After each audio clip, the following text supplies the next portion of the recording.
8, 9 horas, a gente sentava para conversar sobre a semana que passou. Como é que foi? Aquilo que a gente queria fazer, deu certo e assim por diante. Eu quero saber se vocês, quando vocês vão colocar uma meta, se vocês refletem sobre o que aconteceu, sei lá, na semana, no mês, no semestre ou no ano anterior. Ou se não, vocês já tocam pau. Como é que vocês fazem isso? Posso começar, amor? Vai.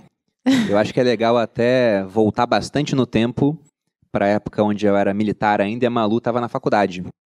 Porque eu tinha uma grande meta naquela época. A gente tá falando de que ano aí? Isso aí era 2015, 16. E eu tinha aquela meta de chegar até um patamar onde eu pudesse viver de renda.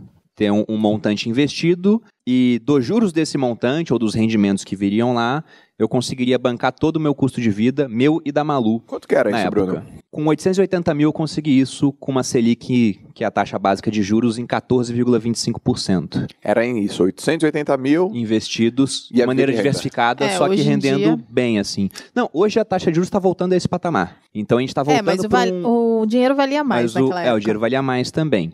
Mas em todo caso, essa meta era minha inicialmente, e a Malu assumiu como dela. Então, a gente tinha reuniões, digamos assim, trimestrais, igual uma empresa tem, igual a gente faz, por exemplo, no grupo, onde eu prestava contas para a Malu. Olha, o patrimônio agora é esse, está investido aqui, essa parte aqui foi bem, essa parte aqui não foi, por que não foi bem? Então, a gente tinha esse tipo de reunião. E hoje a gente não faz mais reuniões trimestrais para falar de patrimônio, mas a gente tem os nossos momentos onde a gente define objetivos, né? E para a gente não brigar também, como é que funciona? Sempre tem um dono daquele objetivo. Então a Malu agora está com 3 empresas, né? 4 se contar a Casa Nova. Essas empresas são quase, dela. né? Como assim Casa Nova? É muito a casa é uma empresa, gente. Eu não sei, quem não tem casa grande aí não sabe, mas eu tenho, só na casa eu tenho 1, 2, 3, 4, 5, 6 funcionários. Empresa. Tem o cara do Aros, dos cavalos. Entendeu? Da ala direita, da ala esquerda. Exato. É complicado, entendeu? É complicado. Então mas a gente tem essa questão. A Malu tem as empresas dela, ela estabelece as metas. Eu posso falar para ela a minha opinião, mas ela é quem decide no final. Ela é a dona daquilo. Da mesma forma, eu estabeleço metas para mim, ela fala a opinião dela, a gente discute, mas no final eu que decido. Então, apesar de ter coisas em conjunto, sempre tem um dono. Só que a gente tem esse hábito de fazer reuniões para não ficar palpitando nas coisas do outro.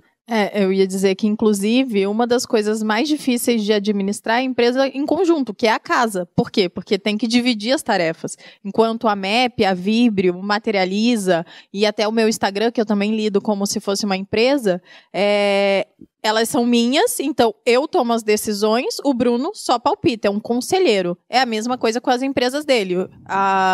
E os sócios também hoje, que é praticamente um outro emprego, né? Que também é uma das coisas que a gente sempre acaba discutindo. A gente não tem reuniões, você perguntou, né? Pré-definidas. Talvez fosse legal a gente estabelecer um dia, mas como a nossa rotina é muito louca, eu acho que isso também gera um pouco de frustração e até fica uma coisa mais banalizada, porque a gente não conseguiria cumprir, por exemplo, toda segunda-feira à noite. Porque, às vezes, segunda-feira à noite o Bruno tem um evento, uma reunião, não sei o quê. Então, a gente acaba fazendo periodicamente e também de forma, assim, muito quando as coisas precisam, entendeu? Quando tem algum tipo de necessidade. Então, a gente, se tem alguma demanda que eu fico com dúvida, eu recorro ao Bruno, e geralmente é à noite, na hora do almoço. A gente tem tentado fazer refeições mais em conjunto para poder conseguir conversar, porque no final das contas a gente está sempre trabalhando. Quem trabalha com a internet não para de trabalhar nunca, até a hora que vai dormir. Na hora que acorda já pensando em alguma coisa. Você vai dormir, bota o celular para gravar um time-lapse, você já posta no dia seguinte. Tipo isso. Avisa que vai dormir, avisa que acordou, avisa que tá comendo, avisa que... É muito louco, mas é isso. Então não adianta a gente falar, não vou trabalhar durante o almoço. A gente trabalha. Então, no final das contas, a gente acaba aproveitando esses momentos para poder fazer reuniões, perguntar, aconselhar. Ontem mesmo à noite, né, eu tinha acabado de sair de uma reunião com uma pessoa que vai me ajudar nos negócios de logística e melhorar o meu site do Maluperini lá, do By Maluperini, né, que é a MEP. E aí eu falei pro Bruno, nossa, preciso te perguntar várias coisas e tal. A gente sentou na hora do jantar só para discutir isso. E voltando ao patrimônio, hoje em dia a gente não faz mais essas reuniões, né, semestrais, mas o que ajuda muito é a gente estar sempre no controle. E é legal o Bruno dizer que ele me prestava essas contas, porque quando você não tem noção do que está acontecendo, você não engaja tanto, né? Eu acho que isso é para tudo na vida, em todas as áreas, e financeira também. Então, o Bruno fazia questão de mostrar lá quanto o nosso patrimônio tinha evoluído, o quanto que isso fez diferença nas coisas, nas nossas ações do dia a dia, né? O que eu estava fazendo e que ajudou a gente juntar mais dinheiro e que aquilo deu algum tipo de fruto, né? Que aumentou o nosso patrimônio e que estava dando certo. Porque se você não sabe, você fica no escuro, você não se motiva, você não engaja. Tem um motivo para isso. Hoje as minhas reuniões patrimoniais são anuais com a Receita Federal. Eles querem saber tudo. A Malu não se interessa mais. Não quero Só que saber. naquela época, para a gente conseguir investir o que a gente tinha como objetivo, a gente tinha que abrir mão de várias coisas, né? De conforto. Eu morava em um local que era muito pior do que os meus amigos moravam, em termos de localização. Era uma casa e uma rua que alagava no verão. A gente não tinha quase móveis em casa, era basicamente a cozinha e o quarto mobiliados. Meus amigos viajando para o exterior todo ano e a gente segurando.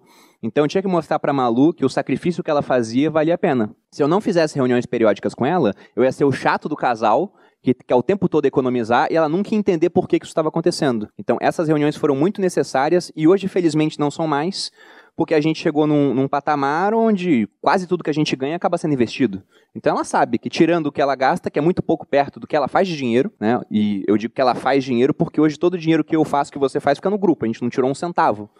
Segundo a minha sogra, quando eu falo, fiz um lançamento aqui, deu tantos milhões, ela mas é do primo o dinheiro. Né? É muito bom. Como se o primo fosse o Thiago, né? Só. Daí eu falei, pois é do primo dela. Pois é. É verdade. Então hoje a Malu, o dinheiro que ela faz, que paga as contas da casa, mas para pagar as contas da casa é quase nada comparado ao que sobra. E tudo isso ela sabe que é investido. Sim.